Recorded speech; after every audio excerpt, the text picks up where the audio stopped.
What's up, YouTube? It's going to do another video on BDD and depression. So, I mean, I've said this in my other videos. Like, if you're having a bad day, like with OCD, depression, and BDD, like you feel like that you're going to feel bad for like forever. And you feel like you're going to, like, you can't make plans for the rest of the day because you feel so depressed and you're thinking, well, I'm feeling depressed right now, so I'm going to feel depressed later on. But that's not the case.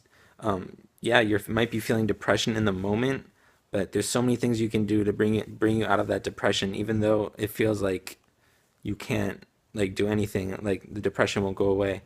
But just stay in the moment and just say, this is how I feel in the moment. It does not indicate how I'm gonna feel later on today. And when you start obsessing about the BDD, usually people like with BDD, they have really visual minds and they like imagine their face like distorted in their head.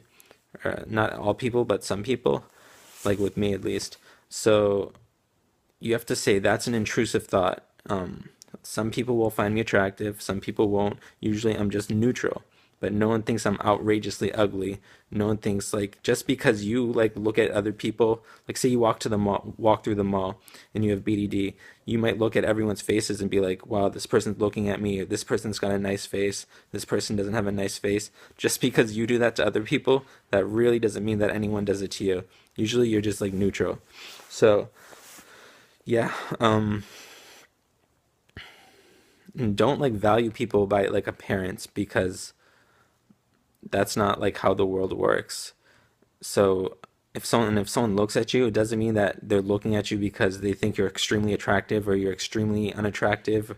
But it's like human nature, just look at people. They might look at you for a second and then they might look at something else and they won't even think twice about it when they look at you. Just like they might stare at a store in the mall and then they look away. Like it doesn't matter. Like people will just look at you for no reason.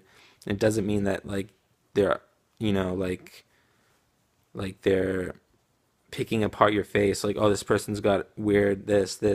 No, that's you. That's your BDD trying to trick you. So yeah, don't let the BDD trick you because it's like a very annoying. It's like an annoying like person that just won't stop bugging you. So don't give any power to the BDD. So when you have a BDD thought, don't react to it because it's just a thought. Just like if you had a thought of like a table or like a shoe or something really random, you'd still be feeling this anxiety and depression. So that shows that it's not the thought that's causing the anxiety and depression, it's the anxiety and depression that's causing the thought. So you have to be mindful, stay in the moment, and just know that it's your BDD is lying to you. So yeah.